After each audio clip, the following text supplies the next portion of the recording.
right, guys. So, like I told you, my name is Consti Beauty. So, recently, just a few days ago, I was taken into the isolation center.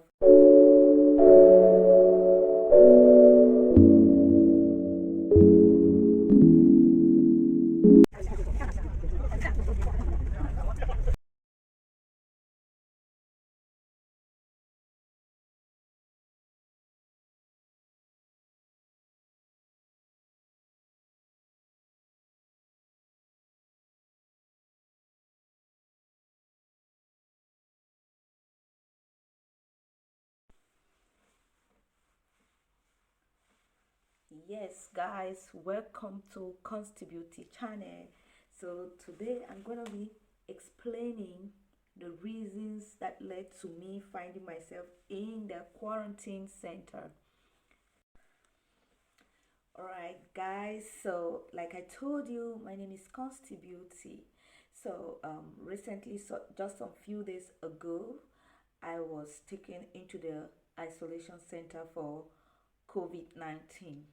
And in this video, I want to be telling you what happened before I was taken into this isolation center. So, it happened that on the 11th of September, I traveled to Beijing. Beijing is the capital of China. So there were three main reasons that took me to Beijing, but there is an immediate reason, anyways. Yeah, there is the immediate reason, anyways. So I will start with the other reasons and then I'll end with the immediate reason. So, first, I had applied for my daughter's birth certificate and passport since she was born in 2018, and her passport was available, but till today she hasn't got any birth certificate from Cameroon. She only has the Chinese birth certificate. So I was going to the embassy to make sure that I get her birth certificate. That was another reason, because I had gone to the embassy in early August this same year, and then this is 11th of September. I'm going again for this same documents. The second reason is about my son's passport. Here in China, children need passport. So I had applied for the passport about 4 months now, and there is no information about the passport. So that same issue took me to the embassy in early August, and then what happened? They told me not to worry, and they gave me the receipt that everything is in order and that they will get to me. But up to this day, no information. So the immediate reason that took me to the embassy is, wow, guys, there is something in China that is going on now. Schools are having troubles and they lay off workers. So I happen to be unfortunate during this period and I was laid off. So, as God will do it, I had a very huge offer from another school. So this is the immediate reason, but they asked some documents that I was not able to lay hands on immediately, and the time they gave me to get these documents together was really short. So I paid someone in Beijing to go to the embassy and get these documents signed, notarized for me. She went there and they said I must present myself, since they are very, very confidential certificates, documents. I need to be there to notarize, authenticate them. So normally the school was expecting these documents on that same 11th, but unfortunately we failed them. We could not hand them these documents. So I had to pay my train and travel 11 hours overnight to appear in Beijing the next day on Friday. So I immediately got to Beijing and I have a video to take you through my journey to Beijing, and let's enjoy the environment in Beijing together. So when I got to Beijing, I went to the embassy and I explained everything. They said, okay, so they notarized the documents, and that was it. I had to, excited as I was, I sent the documents to the school, and oh, guess what? Guess what? They told me they were expecting the documents on the 11th, so this is the 12th. they cannot give me the offer, somebody else had it. And I was like, after all the running and running and running, and I had to leave my children behind, they had to stay with somebody who's been a very great person to us, and then only to go there and come back very disappointed. No problem, I still kept the courage. I continued the search. So in brief, this is actually what took me to Beijing, and I returned on Friday. I took my train back because I didn't really make that long, though I actually stayed in the embassy trying to do other documents that were taking long to do them from home. And when I finished everything, I took my train back to my city. To be honest with you guys, there is strict control on the road.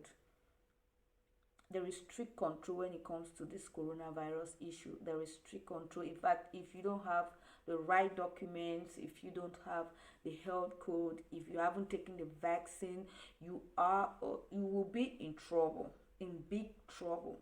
So actually, I presented all these facts, and the only issue was that the code in my phone could not open because there is what they call the Beijing code. China has about 3 or 4 different, areas where they have codes. So I have but one.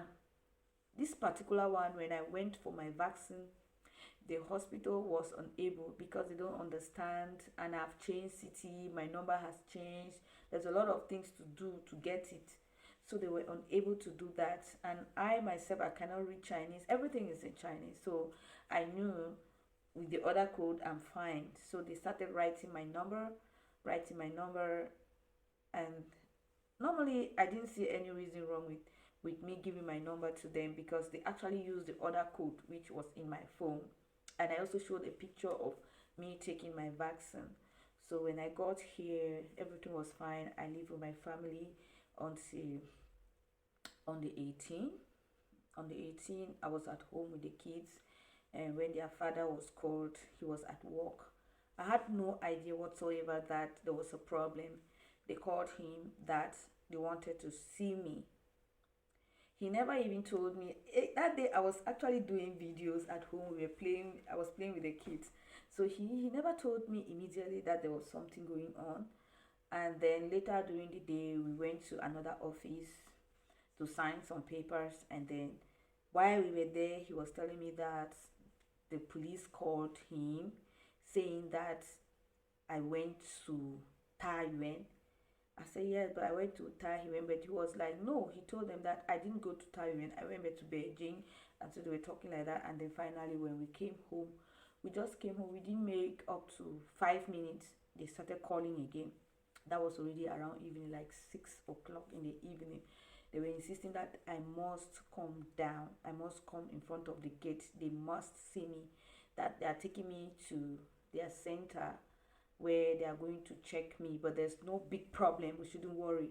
So we asked them if I should carry things. They said no, the next day I can come back. So I left the house. I didn't even know what was waiting for me. By the time I got in front of the gate, there was an ambulance and they were just waiting. I just got there. They just welcomed me with the clothes. So if you want to know what happened next, I will put the link of that video under this so that you can watch. So thank you guys for watching this video. This is the little information I wanted to give you about why I was taken to the isolation center.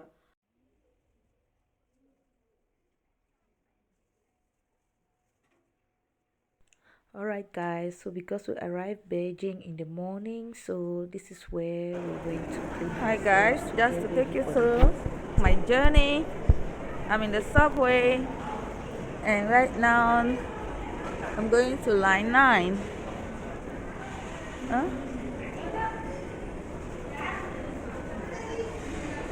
Yeah, it's quite a busy morning here.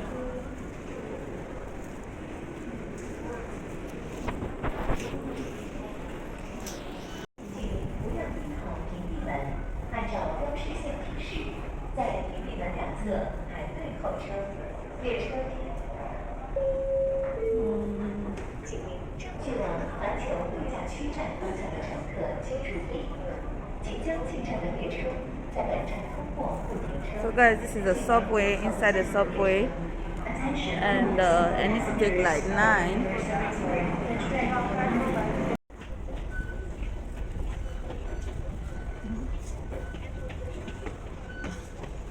Yeah guys, so I have to take line 10 now. Just alighted from line 9 and now I'm going to take line 10.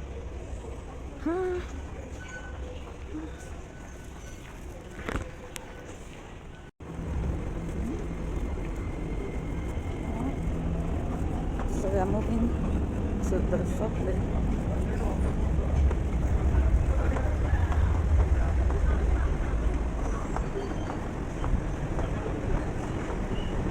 Wow, you can see the line 10 is so full.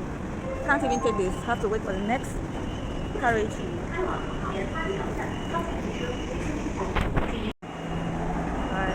The subway is so saturated. Oh.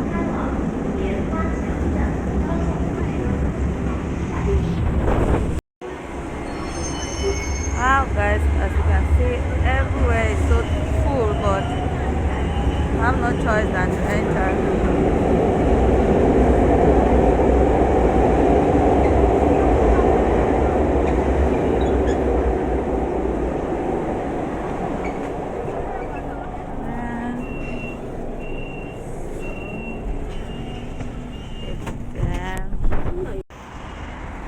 Wow guys, this is a ring road. I'm actually standing over here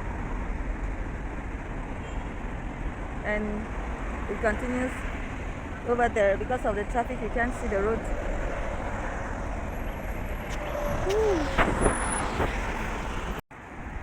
Alright guys, these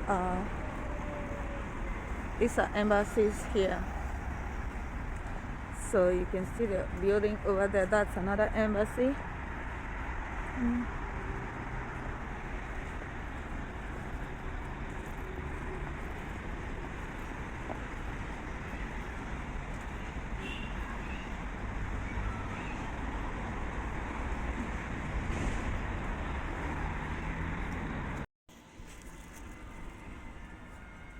So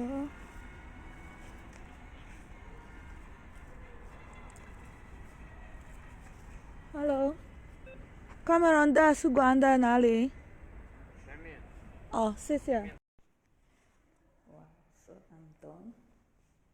I'm at the embassy. I'm done, and I'll be going. So. 请佩戴口罩。Yeah.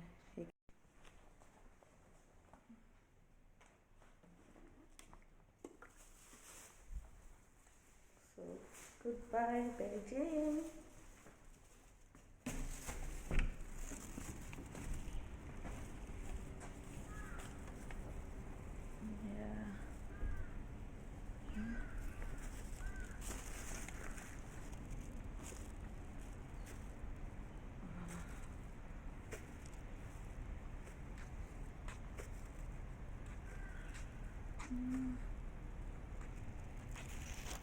Goodbye.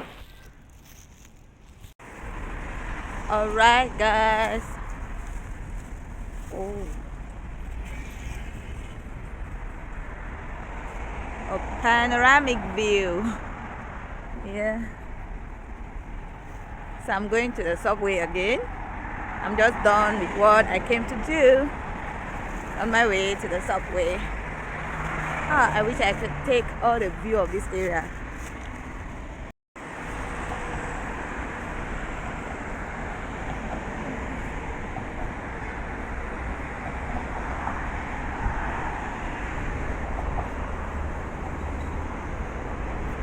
A very beautiful scenery here.